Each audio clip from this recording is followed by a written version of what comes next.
Hey, what's up, everybody? It's Nicholas Davenport, aka Mr. Mental Muscle. Now, today I want to go over a clip that I saw on the internet from 19 Keys. He has a lot of great content, and I stumbled across this clip and immediately resonated with me because it was talking about goals. Now, the thing about goals, people talk about them all the time.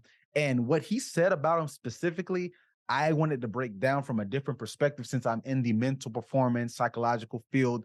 And I want to give it from my perspective because I see what he was getting at. And I wanted to clarify where I think some people in his comments might have missed what he was trying to say, but I understood it. But I want to break it down from my point of view so we can see it from how a psychology or a mental coach or someone like that would see it when it comes to goal setting. Because when it comes to goal setting, there's a lot of things where people do, they say they want to achieve something, but they'll say it, but they'll not actually do it. And this is very important because if there's nothing behind the thought, he's going to mention this actually in the clip and I'll let him say it better. But basically, where's it really going to get you? So let's take a look at the clip and then I want to break it down as I always do and give you the psychological perspective of it.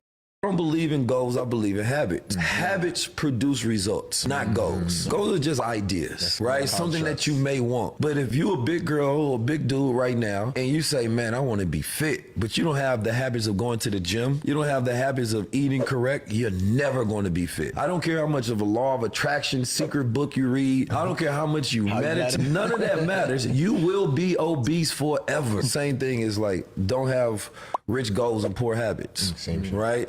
So make sure you actually have wealthy habits and you get wealthy results. So if I study somebody that is wealthy and I do exactly what they do, I'm getting their exact results. It's simple. If I eat exactly like somebody that is fit, I'm going to become fit, right? I'm working out just like them. I'm taking on their routine and their habits. That's what I become because habits produce results. Goals just are ideas. So I agree with everything what he just said. He said a lot, and there's a lot that correlates with psychology. So I'll break that down. But habits get the results. And he said that goals are just ideas. Now, in his comments, there's a lot of people who are countering him because they're saying, well, I set goals and I achieve them and they give me structure. So I think where the confusion or the disconnect might have came is because how he worded it, saying he doesn't believe in goals. I think he does believe in goals. He's just saying that you can't just have outcomes because let's talk about goals for a second. When it comes to goal setting, most people are only talking about the outcome. That's the final result. That's what you get at the end. If I want to go to college, I'm seeing that degree. If I want to lose weight, I'm seeing that slimmer body or more muscular body. If I want to get a better job, I'm seeing myself in that position. Cool. That's great. We need that. But outcome only does so much for us. But when he says habits, this is actually something we call in psychology, it's called a process goal. Now, process goals are the day-to-day, even hour-to-hour, minute-to-minute things, the actions, the processes that are needed to be done so you can get to the performance. And the performance is how we execute, and the execution leads to the outcome. So it goes process leads to performance, performance leads to outcome.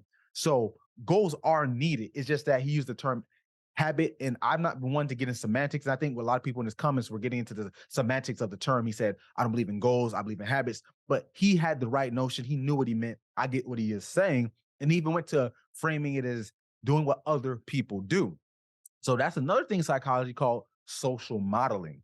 So a social model in a general sense was created by Albert Bandura, where he would see how children react to other adult figures, because who are the first people we see the first 5 to 10 years of our lives, right? Our parents or other adults that are significant to us. So in that same framework, that can be carried out to people who are trying to do what we're trying to do in our respective field, our goals as far as losing weight, getting a better opportunity in a job, being a creator, content, whatever it is. If we see what they're doing, our brain not only acclimates it from a cognitive level of, oh, this is what I need to do, how I process what they're doing, but also saying what to do, what not to do, and give you some kind of guideline or even goal, right? So goals go beyond just the outcome. So that's what he was trying to get at. And I think people missed the mark and they threw away the message. So I agree 100%. Like I said, this is coming from my opinion from a psych expert, someone who has degrees in psychology, does this with multiple demographics such as athletes, law enforcement, military, businesses, CEOs, the list goes on. So he has the right notion because what I tell my clientele, you have to have those processes, in this case, what he calls a habit, because what is our default mode? What are we going to fall back on when things don't work? A habit is what's formed. So if you don't do it the way it's intended, we revert back. We're always going to revert back to a lesser state. So what is the habits you form? Because that's what we're going to do when things go wrong.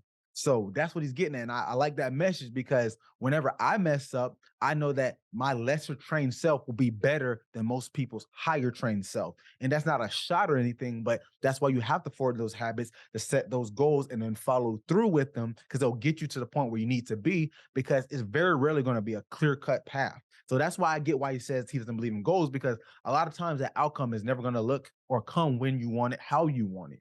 So let's get away from the actual outcome and look at the processes or habits. That's the way to truly get your mind right.